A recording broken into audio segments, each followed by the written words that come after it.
Well, that was fun.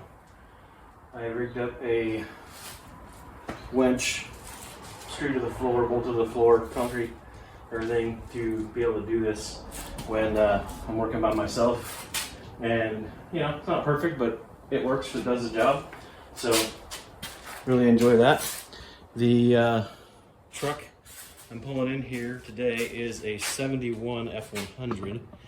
The vehicle was purchased as a truck I was going to fix and sell it. Just saw it on the side of the road. It looked really nice, or looked decent, you know. Ran and drove, sounded great, everything. It would burn a little bit of oil every week. So every week I would, you know, check the oil, add, you know, half a quart of oil, maybe a quart if I had driven it a lot more that week. And for 2 weeks before it failed, it quit using oil. And I thought it was strange, I thought it was weird, but I hadn't been driving it as much and everything like that, so I kind of just kept checking it and not really thinking about it too much. But it wasn't, you know, oil was not down, oil wasn't down, no oil wasn't down day after day after day, and about 2 weeks went by and then it failed. And so I have a feeling what happened was the oil pump either quit working or the screen got plugged. Something failed in the oiling system. And so I think that the crank was still splashing around in the oil in the pan and keeping it running, but I don't think it was oil in the top end. So I've already started to take the motor apart a little bit and everything, but I have not actually pulled it out, haven't dug into the motor and all that kind of stuff. So that's what I'm doing today. Gonna try to pull the front end off and get things figured out and get going.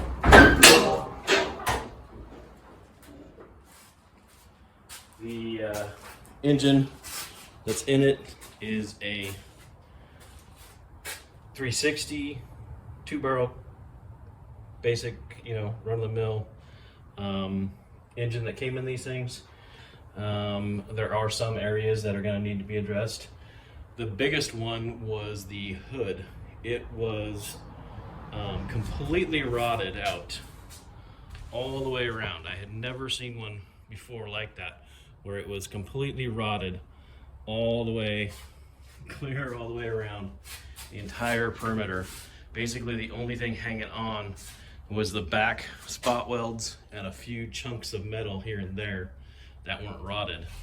But the outside surface of the hood is just surface rust, and it was kind of baffling. I'd never seen it, for not having very much rust anywhere else in the truck, to have that be that drastically rusted around the hood was a little bit interesting, a little bit baffling.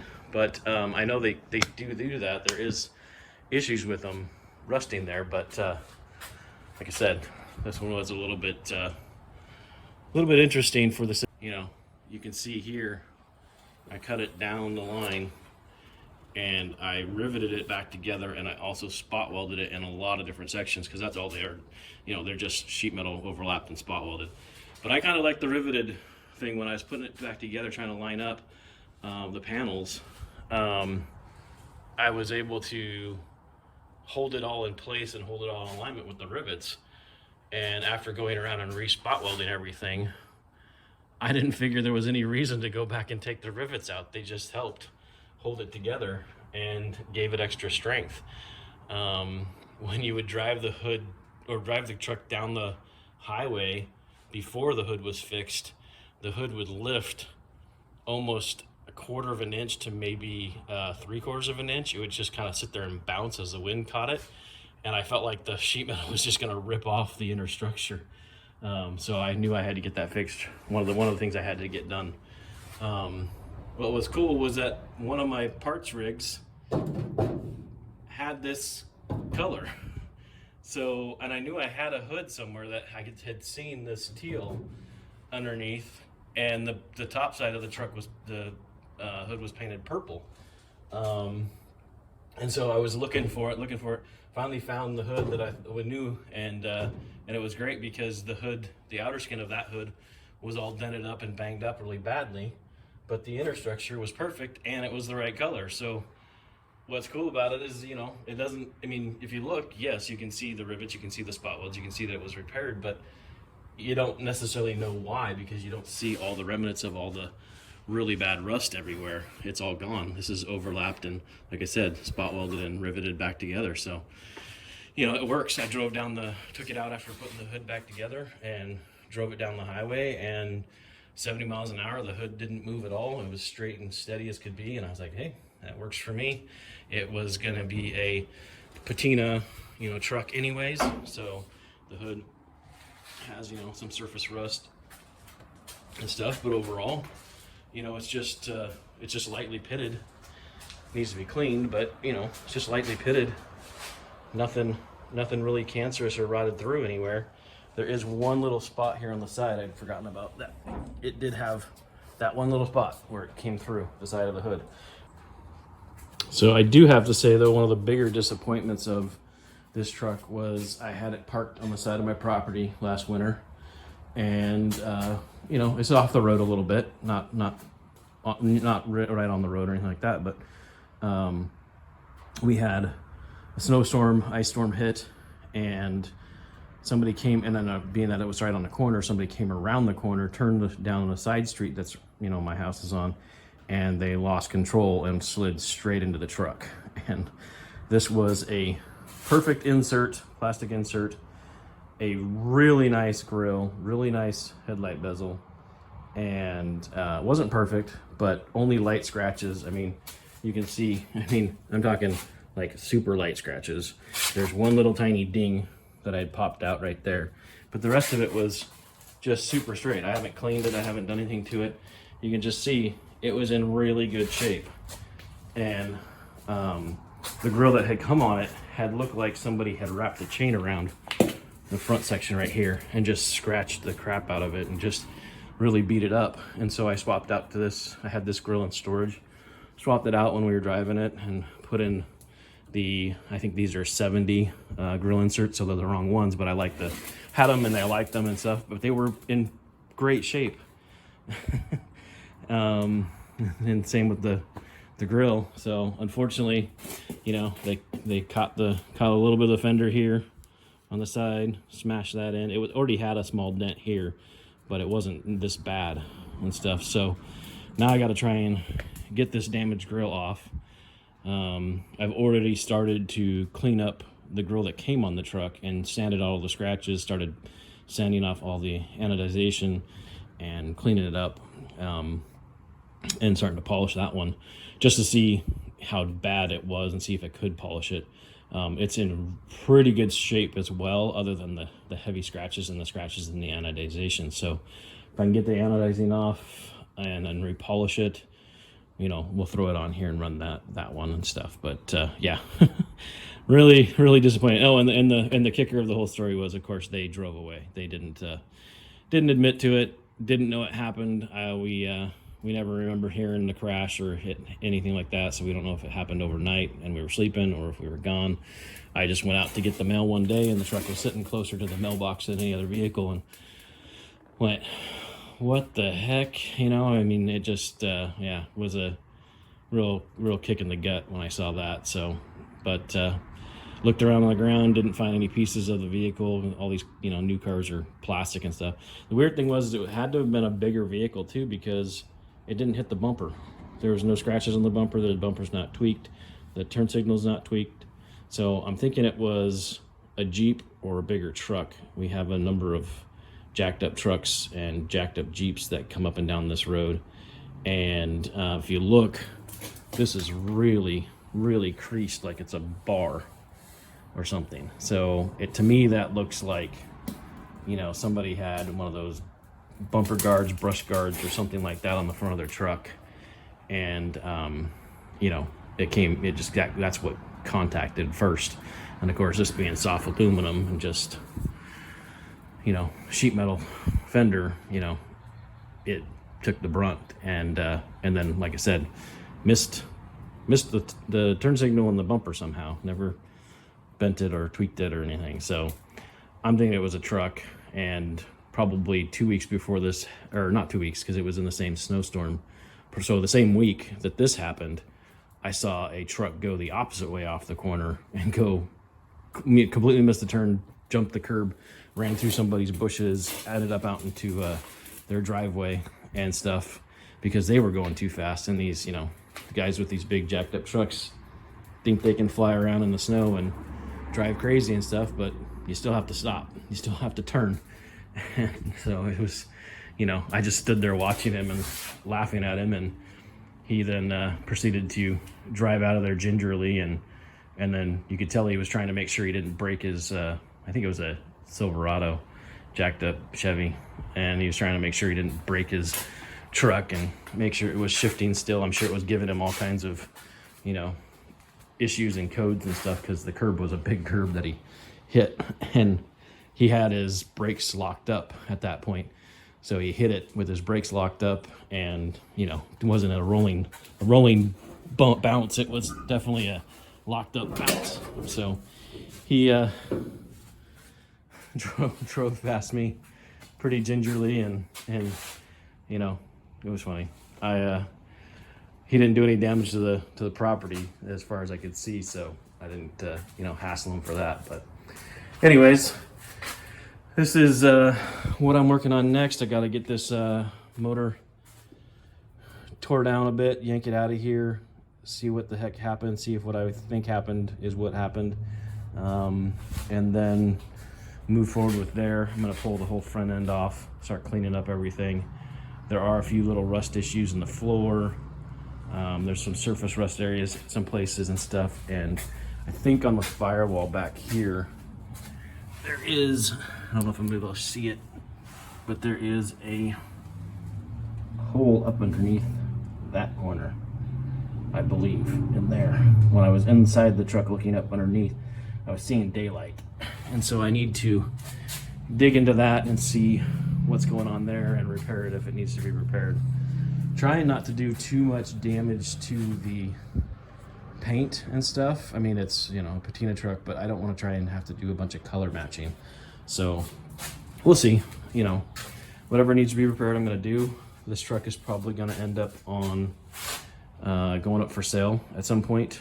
My daughter lost interest in it once the, you know, motor blew, and we just didn't have the money at the time when that all happened to just sink into it. So other projects took over, and life got in the way. So finally gonna get this thing going several years later, and see if we can't get it back on the road, see if we can get it running good, and then put it up for sale.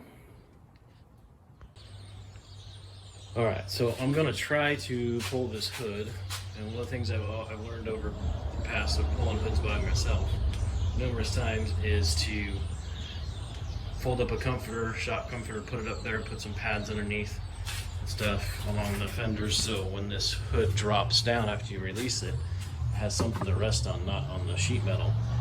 And, you know, give it a little bit of cushion, give yourself a little bit of support, and then you know, pull those 4 bolts, let it drop down, and or if it decides to slide down, it slides down on that. Usually what ends up happening, as long as these springs are still strong enough and everything, is it acts as a pivot point right here, and it'll tilt for you, towards you, and down onto this right here, and then you can slide it off and carry it, you know, to wherever you need it to be.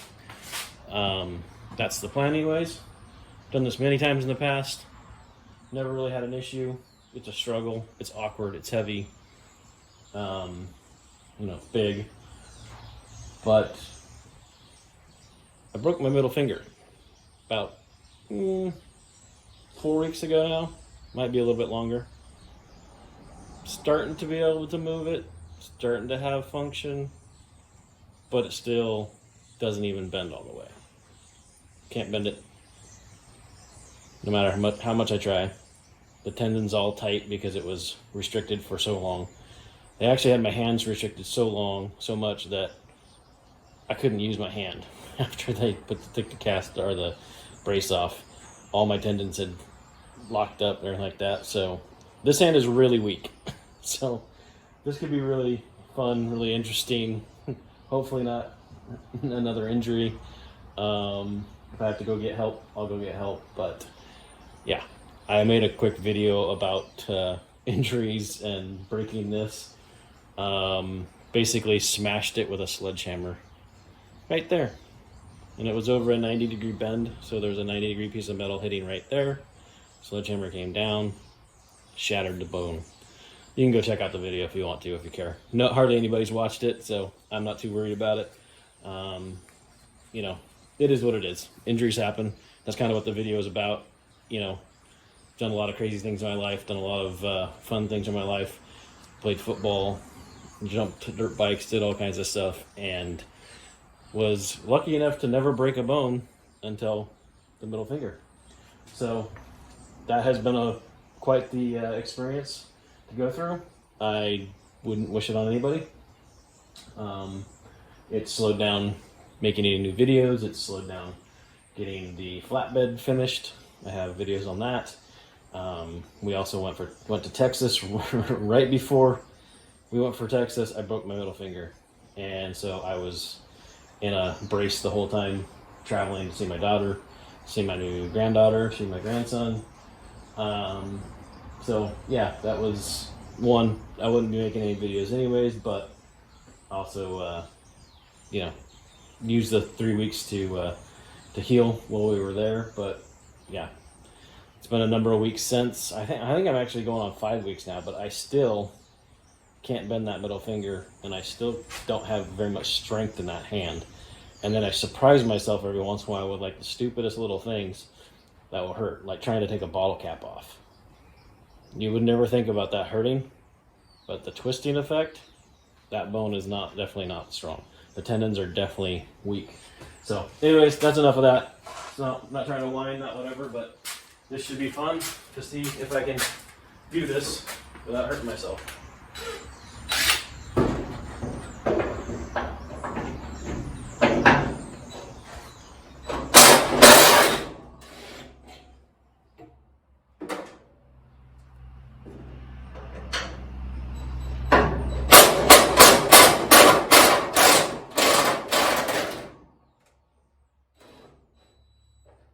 So right there, you saw the hood kind of drop about an inch or so. It's the adjustment. You've done, if you work on these trucks, you've probably done this at least once or twice, had to adjust the hood. They do have a lot of side to side, a lot of back and forth. Trying to get these things lined up by yourself is a bit of a challenge. Helps if you're going the right direction with your drill.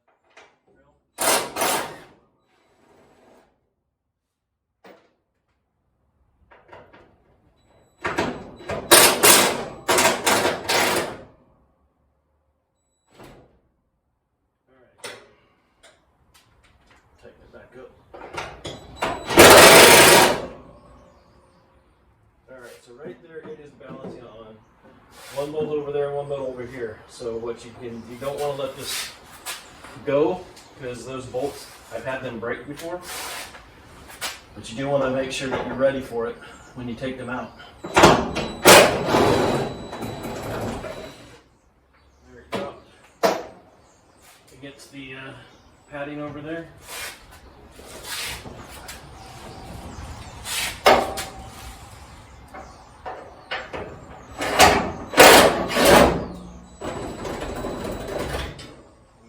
Against the padding over on that side. So now at this point was what I was talking about. It fell against the firewall, it fell on the cushion, everything like that. Now you just let it pivot up. Everything falls out of the way. And the weight of it wants to come down just like that. Pretty straightforward, pretty easy. You just don't want to let it fall forward while you're still trying to get other things to protect the front end. Obviously, I'm not worried about that grill anymore. Unfortunately, somebody took care of that for me. But just to kind of give it something to slide on and start working it forward.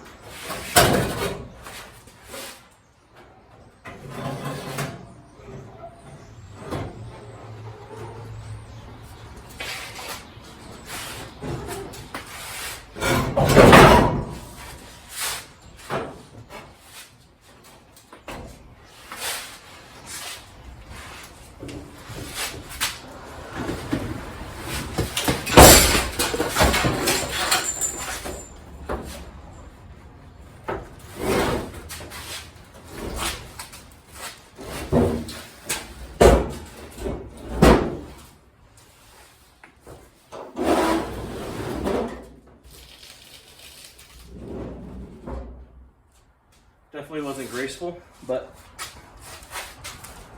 forgot to look up, hit my garage door brace there, but usually I'm taking these off outside, not inside, so that wasn't expecting that to be there.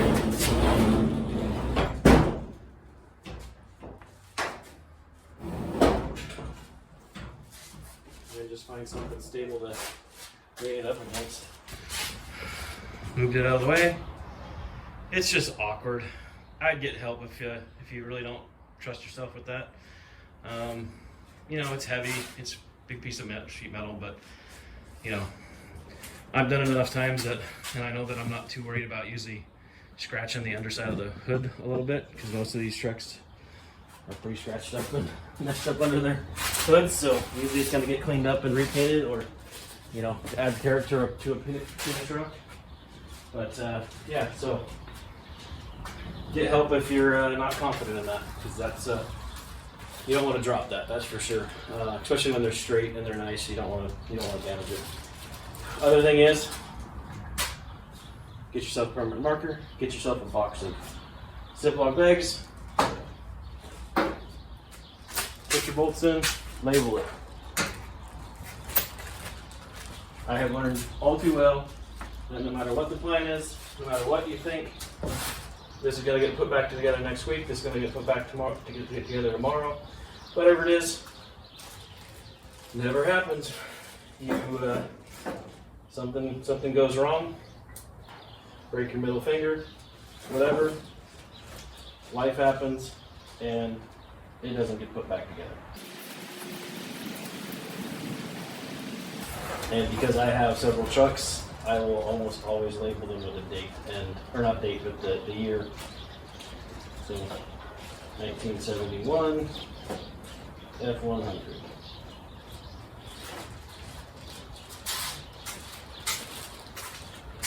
Don't know if that's going to pick it up in the thing, but hood bolts, 1971 F100. Looks like it's backwards in the camera, but anyways, there you go.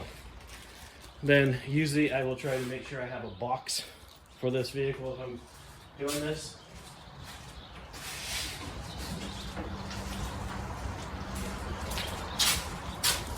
Box, drop it in. Keep it all together, keep it in the same spot. Saves so many headaches later on down the road when you're putting the vehicle back together, especially if you're taking parts from another truck and putting them onto your vehicles. You start getting a number of parts that are mixed up right on the back side of them, right somewhere. Label what they are. It just makes it so much easier.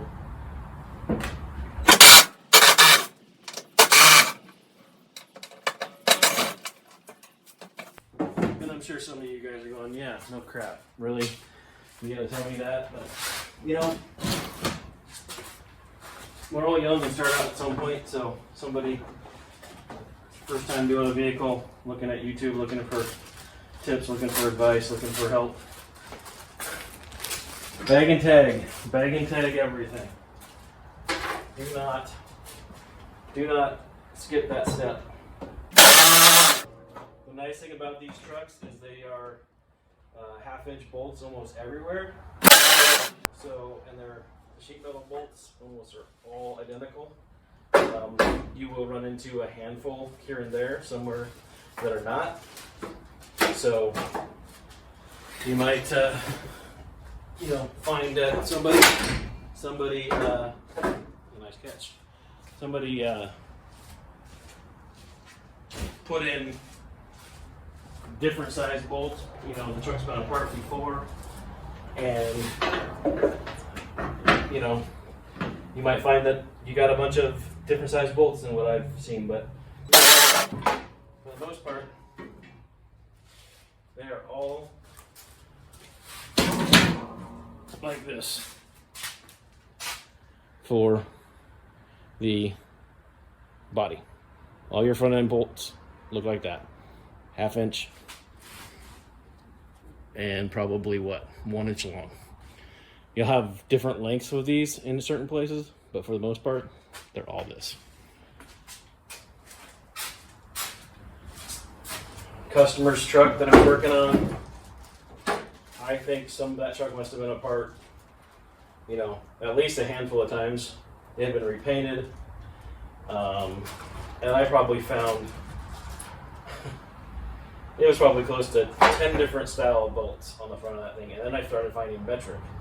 The truck was a 74, so it was out of the realm of these trucks, but they didn't change them that much, and they definitely weren't using metric. So these are 50 plus year old vehicles, so you will find some interesting things on these trucks. So not everything I say is going to be exactly right for every single truck, but because people have taken these things apart and put back some interesting things on them.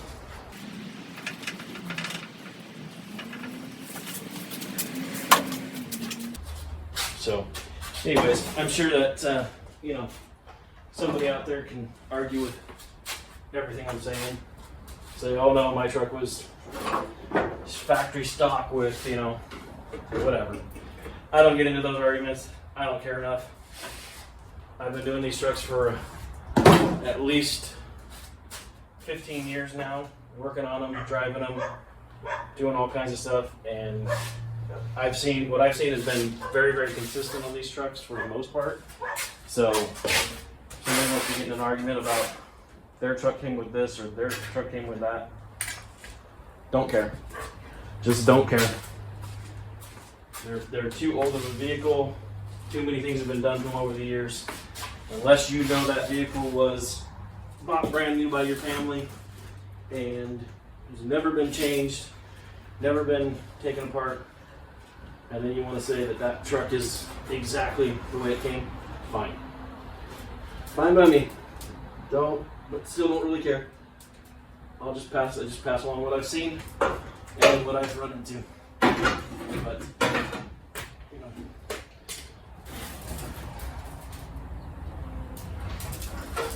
So as far as these hood bolts are concerned, or not hood bolts, but grill bolts are concerned, you can take off. Let's move the camera. You can take off this piece of sheet metal with this grill. It'll all come apart, and you don't have to try to get up in between here and get these bolts that are all sandwiched in between here. And with this damage on this, my last grill that was damaged, it was far, far worse. It was smashed and pushed all the way up under. The fender was crunched, everything like that. I had to get out a Sawzall, I had to get out a grinder. I had to just cut stuff because the bolts were literally smashed in the folded metal.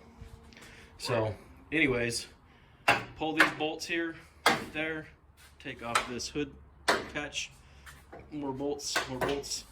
There's going to be bolts inside here, inside the fender, all the way down that catch this grill. And then there's going to be another bolt right down there. So I'm sorry if my camera work sucks. I'm still learning this. Yeah, so go ahead and set this back. If I didn't get that in the video very good, bolts right down there underneath. So here we go.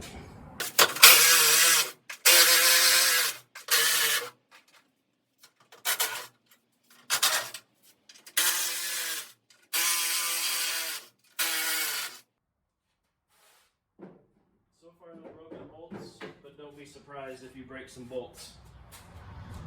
If the truck hasn't been apart, that means those bolts have been put together, sandwiching that part and sitting in that hole for 50 plus years. So yeah, do not be surprised if these bolts snap on you anywhere on these trucks. You can use hand tools, you can use the power tools, and they'll still break. So to me, it's just so much faster to use the power tool. Get yourself a good set of the whatever brand, battery powered, I don't care. Just get yourself a decent set. If you want a good one, look for brushless. Don't buy the brushed motor ones if you can help it. Brushless is going to be the best on the power tools. It's going to be the longest battery life. It's going to be the most power. You'll see the Black Friday deals on these things. They are typically the brushed motor ones. They'll say, "Oh, we have a $1,000 set for $500," and you think you're getting a deal, and you're just buying the old technology.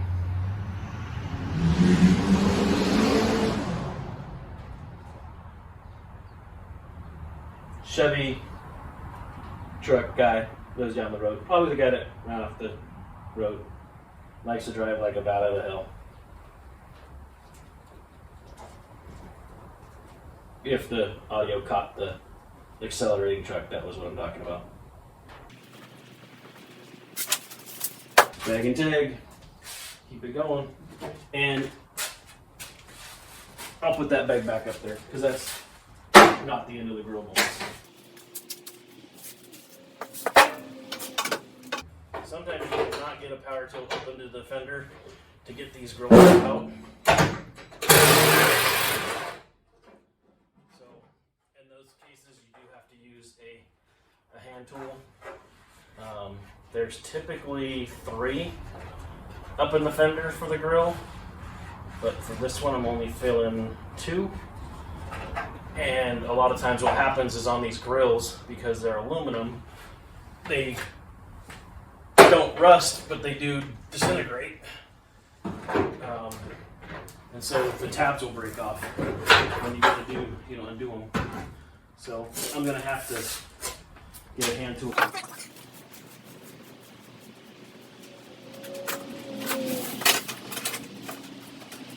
Clean up underneath the grill or the fender to get the grill bolt. I found that this ratchet for me works the best.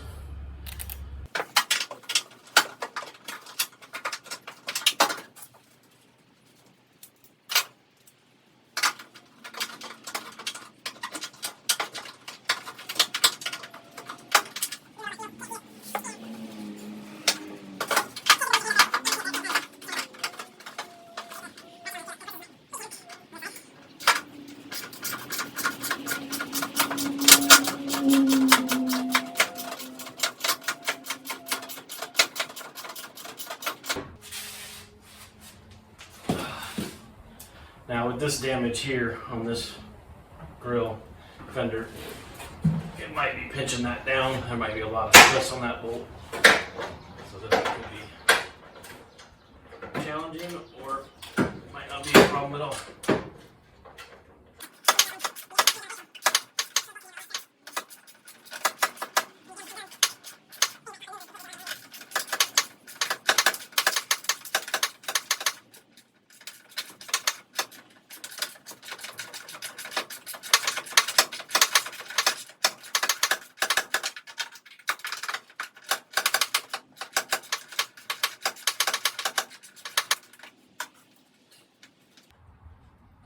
That bolt might be wedge catching the sheet metal and wedge.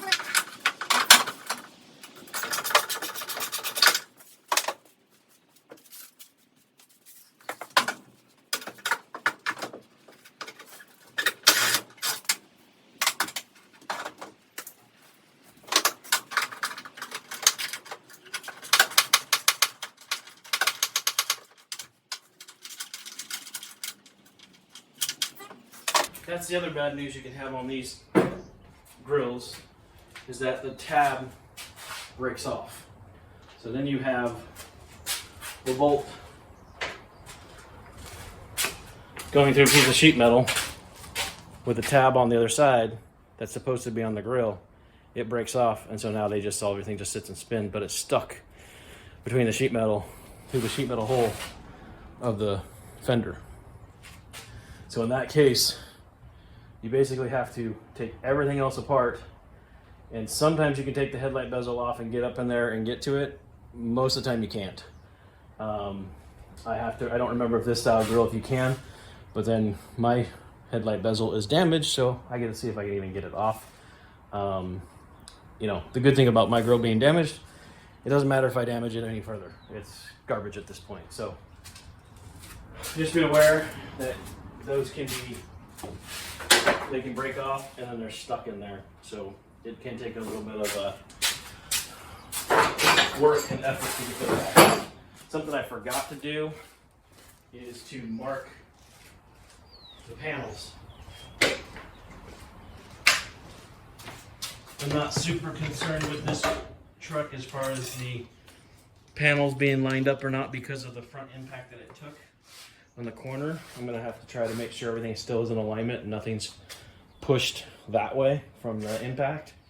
But something you can do if you watch any of the car shows, any of the body working shows or body working tips, they pretty much all say to do something similar, and that is to, in these areas here, when you're taking apart a panel, go ahead and just drill a small hole in a couple spots, because when you put them all back together, when you drill this hole through here and through this sheet metal, now when you put them back, you can just run the drill bit between them and use the same size diameter to line those panels back up. And so if you can do this, where you can, you know, drill this hole in here and create those things, now theoretically when you put everything back together, you put that pin in and you get everything lined back up where it was. Especially if your vehicle hasn't been in an accident and you got to take it apart for some reason, paint, whatever, rust repair, and it's really nice and straight. Otherwise, you want it to go back into together without fighting and having to sit there and adjust and realign and realign and realign. So, being that bolt head covers up that area, I can try to do it in that spot. Get yourself a nice sharp drill bits, and it makes it super easy.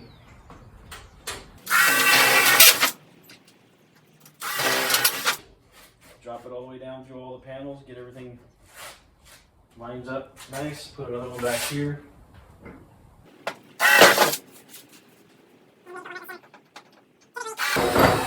You only need two. But the nice thing is they're just a little tiny pinhole. You're not putting in not drilling a big hole in the panel. It's not something anybody will really notice later on. If you're building a show car or something like that, maybe you don't want to do this, but I've seen them do it on show cars too. So It's worked for me on every vehicle I've tried it on, so to me it's worth doing. It saves a lot of time trying to line panels back up.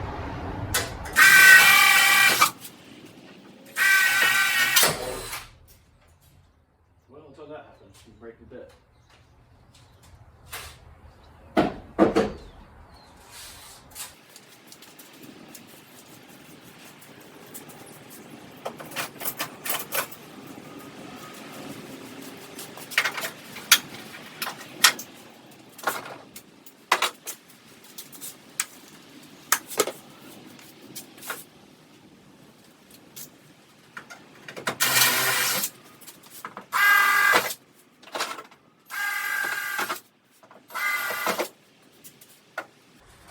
The only thing that you'll run into is if you don't put the same panels back on a vehicle. So you just drilled all those holes and you don't use the inner fenders. You buy new inner fenders, or you use an inner fender from another vehicle. Now those holes are not going to line up.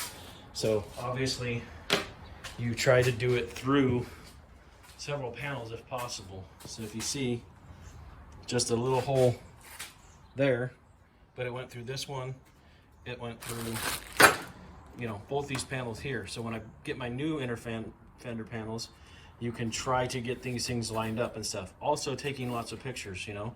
Obviously I'm doing the video of it so I can go back and watch the video, but take lots of pictures of where things lined up. You can scribe it. You can take a scribe and scribe around that corner, around that piece.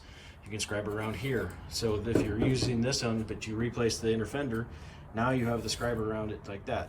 Any type of thing where you can help yourself to make sure your little marks are lined up, you know, your panels are lined up when you put it back together is what you're going for.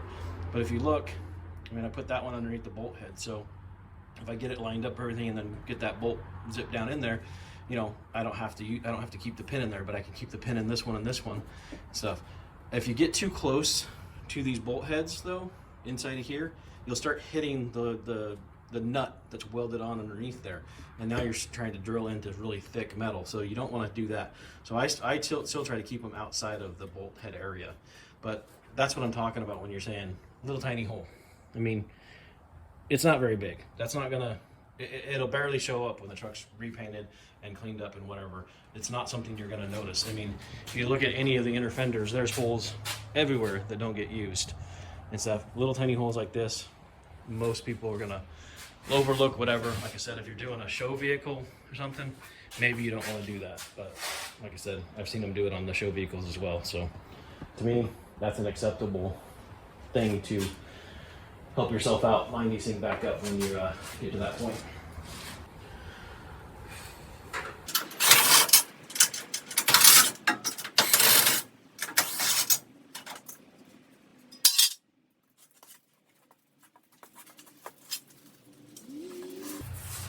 Perfect example of what happened to the backside of the grill panel and the sheet metal over there. That little tab there broke off, so now the screw is stuck, sandwiched in between. So that's what's happening to the grill on the backside. You don't have anything to get a hold of it because it's stuck behind the grill. That's what's going on. Save pieces like this too, even when you've had something broken or whatever. If this piece was possibly broken, save it. Then you know what you're looking for to order it. There's a lot of these parts available nowadays. In the past, these weren't available, but now I've been able to buy kits and stuff that have everything in them. But sometimes you get the kit and it doesn't have the right one. So save it until you actually get the kit and start putting things back together. It's just a Ziploc bag with some screws in it and this piece. Don't be too hasty to throw things away.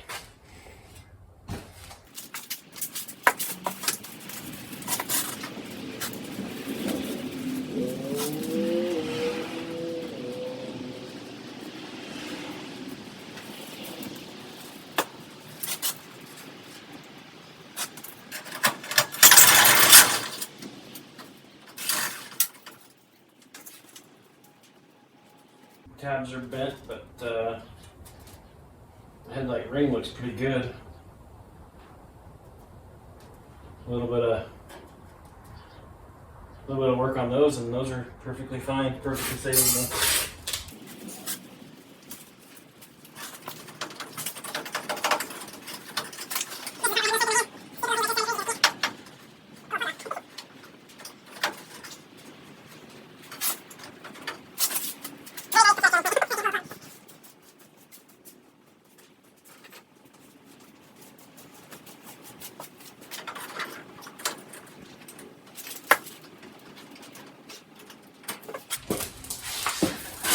That's the first time I've ever had to get a screwdriver and wedge behind the plug, pull it off. Like I said, these fingers just don't have any strength. They think they have movement, they have function somewhat. There's just no strength to them right now. It's a really odd feeling. I'm not sure if the new grills have the headlight buckets or not. From what I saw, I thought that they didn't come with them. But it could be something that if you're gonna buy a new grill surround from one of the brand new ones and new manufacturers, that you may need to keep the old headlight buckets off you. I could be wrong on that. I haven't looked into it too heavily. The last time I looked for a grill, they were all out of stock. When this got hit, I was thinking about buying one, but everybody was out of stock. So. Clip on the back side of that, and it's wedged, or sandwiched between the fender, and that's where it's at. It's in that corner right there.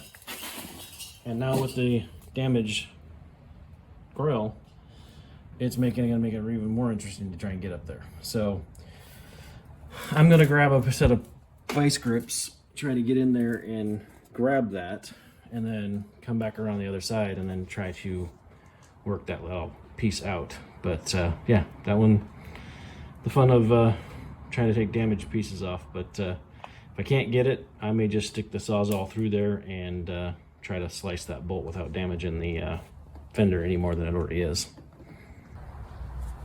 Alright, so no matter which way I turn the vice grip, I can't get it to fit up in that little hole. So that doesn't do me any good to keep sitting there fighting it. I'm going to keep working on getting the rest of the grill undone, and that should give me a chance to, with that bolt being backed out some, I should be able to separate it from the fender, and then I should be able to get a Sawzall in between there and hopefully cut it.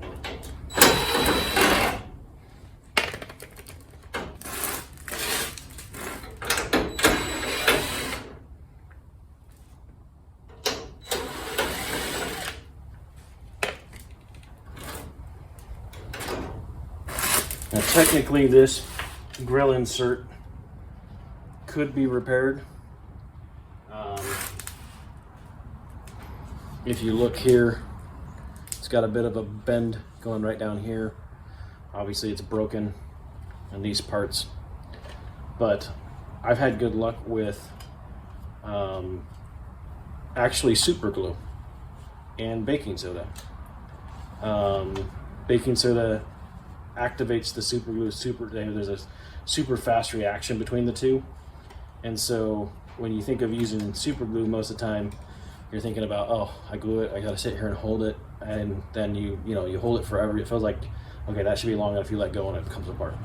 Epoxies, you leave a lot of residue, a lot of buildup around it. It's a lot of cleanup to try to get that looking decent again. So what I've done, like I said, is you get everything lined up, put super glue in the or along the surfaces, and then put it together, and then sprinkle baking soda along those cracks. And the baking soda activates that super glue and turns into almost like a plastic itself. And so it when you go to sand it down, or I'll use a Dremel to get in there and get these little pieces all cleaned up and everything like that, the crack almost completely disappears because it looks like a plastic again. So you could line this back up, you could heat this plastic a little bit, be really careful, because realistically the only part that's bent is these right here. These two right here are bent. If you heat that up and push it, you can get it back straight again. So I mean, realistically this is broken, but it's not garbage. If this is all you had and you can't find another one of these, I'd definitely try to fix this before I thought, oh, it's junk, it's broken, I don't want to use it. So a heat gun right here, there is a crack I don't know if I can show it, but there's a crack right there. So if you heat this up a little bit, push it back into place, and then let it cool while you're holding it in place, it should stay straight. And then, like I said, get that straight and then glue all your parts back together. Sprinkle a little baking soda right in there, and most of those will, you know, disappear. Do some sanding and then repaint it. There's a number of different paints I've seen out there. The best one for getting this silver argent color is actually on my shelf over there. Let me go grab it. Couldn't find it, but there it is. That stuff you can buy off the shelf at auto parts stores. I've seen it in almost, well, not all of them, but a lot of auto parts stores. It's the base coat for a top coat, or, you know, basically it's a metallic base coat. So it's got the glitter in it. I believe that's what this is already painted with before I put these on.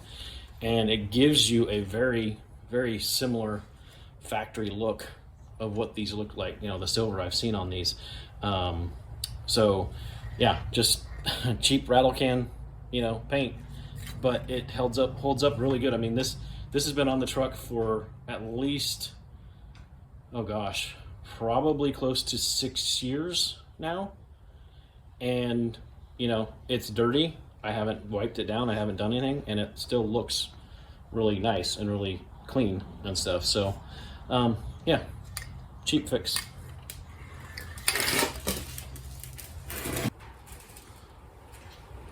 All right, so I went ahead and removed the other insert, the other headlight bezel, headlight. Gonna go ahead and keep pulling bolts out of let's hold the grill on, the grill shell, and hopefully I'll get this coming loose here soon. There's still a number of them holding it on.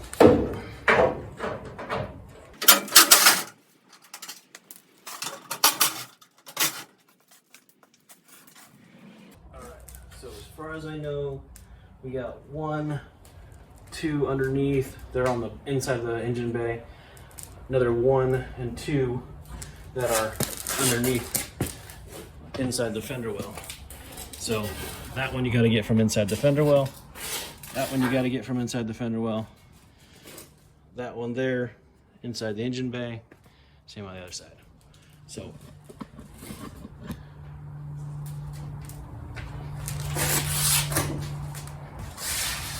oh, and that's not true. So the bolts that I did on the top, already undid that. This is just a little L-shaped bracket I forgot about. That is just the bolts on the inside are holding it. So this is actually free. It's just being held on by everything else still. It should start coming free here pretty soon though.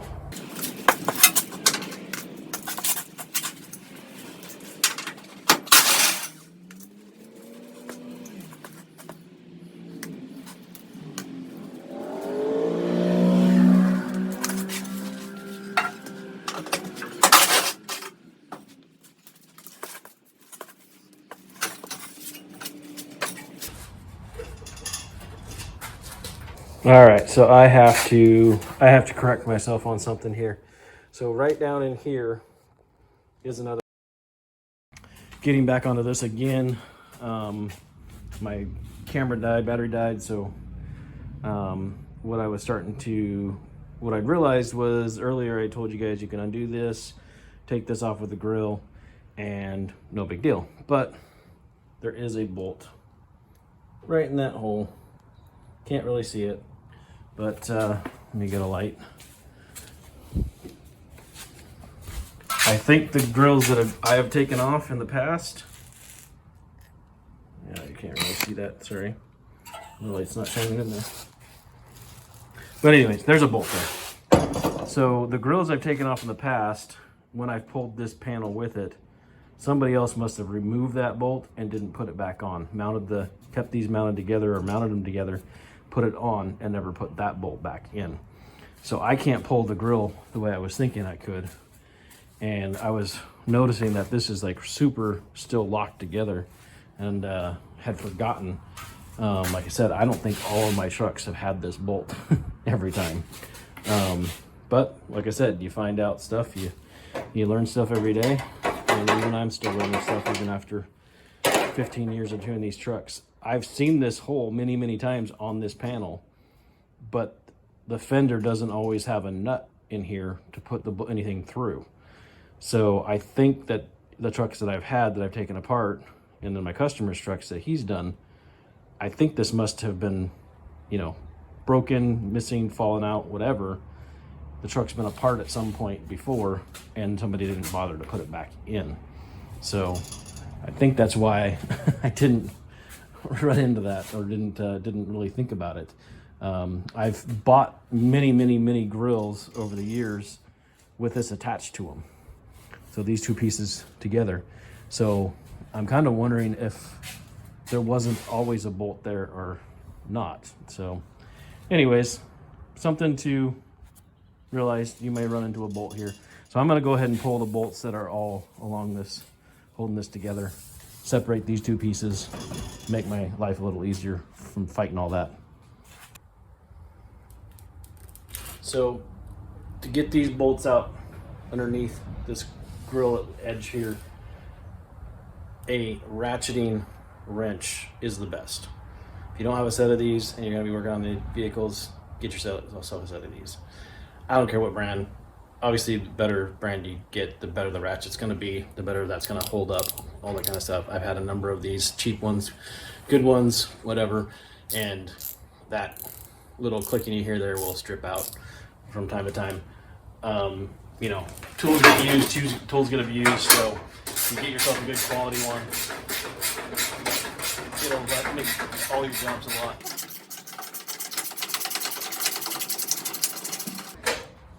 But they are inch-long bolts, just like everywhere else on the truck. So make sure, like I said, if you get a ratcheting wrench, it makes this process so much easier. Because you can't really see them that well. You can't really get to them that well.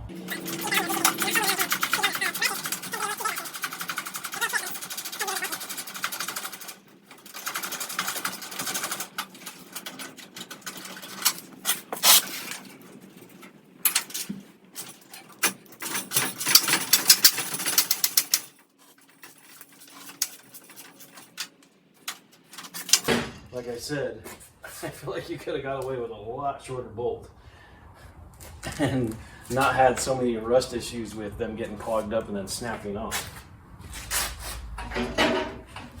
All right, so it looks like, here, let me see if I can show.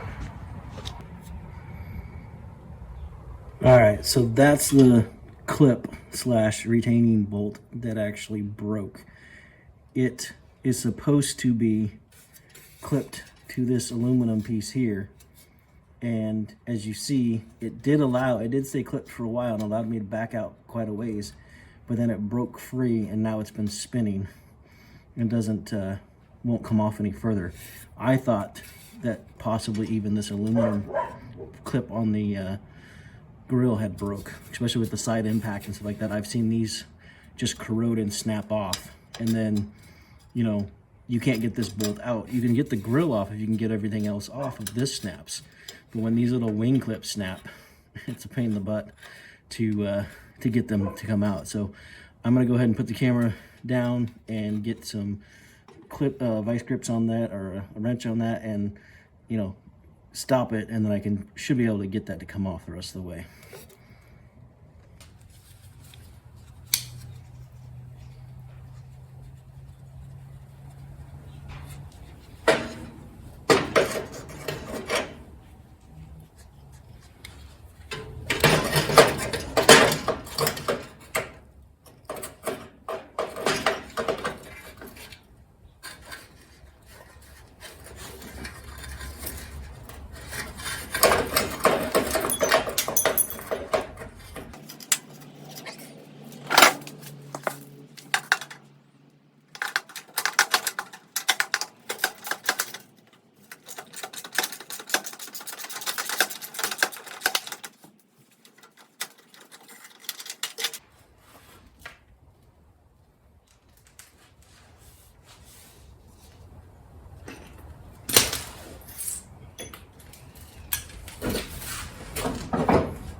So yeah, you can see here, that's the threaded part of the clip. This part was connected to it, but it's only connected in a small area. And so eventually when that rusts, it just turns and breaks free. As you're turning the bolt, you know, head, it's wanting to turn with it because all that rust built up and stuff. So it just snaps them off.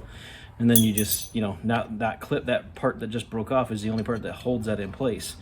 So you can't really get to it and you can't really do much about it when those happen. So, you know, luckily or unluckily for me, whichever way you want to look at it, my grill was already damaged, so I could easily just bend it and pull it away.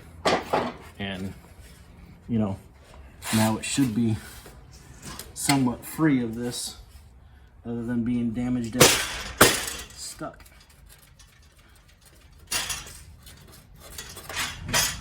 It was actually, the sheet metal was actually pinched over it and holding it in place still. So now we can see the actual damage done to the fender. It really folded it over right there, and that's where the grill was smashed up in between it. The aluminum gotten pinched. So I'm gonna take my pin welder or pin welder. It's a for pulling dents, and I'm gonna weld a couple pins in here and then try to slide hammer that out and try to pull that and straighten that back out a little bit. You know, like I said, this is going to be a patina truck, so a little bit of dings and a little bit of dents and a little bit of rust is not a big deal, but I do want the grill to sit back and sit flush against here like it's supposed to, as much as possible. So I will try to correct that the best I can. But yeah, I mean, it's a decent impact. That's right there on a pretty nice sharp corner, you know, of sheet metal. It's usually pretty strong. I may have trouble even getting that to pop back out.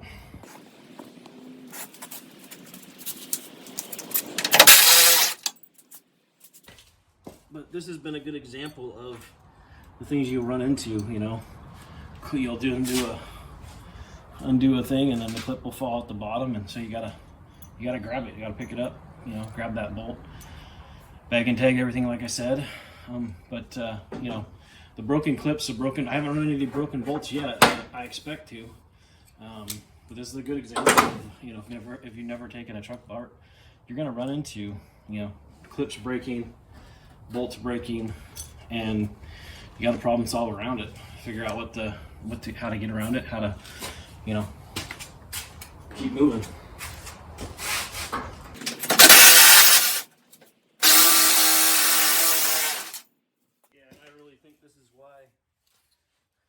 That bolt and that clip are missing on most of my trucks because I just did that on both sides, and both sides the clips fell out. And I'll show you guys here in a second. So when that clip falls out, it's just a big hole. There's nothing left there to bolt to.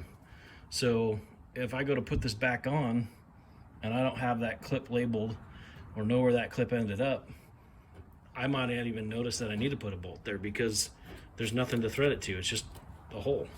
So I think I have a feeling that's, like I said, that's probably why most of my trucks haven't had that. Maybe it was a factory thing on some of the trucks too, that they weren't putting a bolt in there, but I highly doubt that. I have a feeling it's just over the years that bolt's gone missing for one reason or another. These grills get replaced quite often from my experience. They get damaged. People don't like the grill that's on it. They you know, end up replacing it, and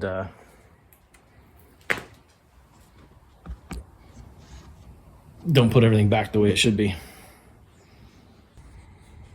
So my memory keeps filling up before I get the videos done, and so I've ruined a couple different videos here.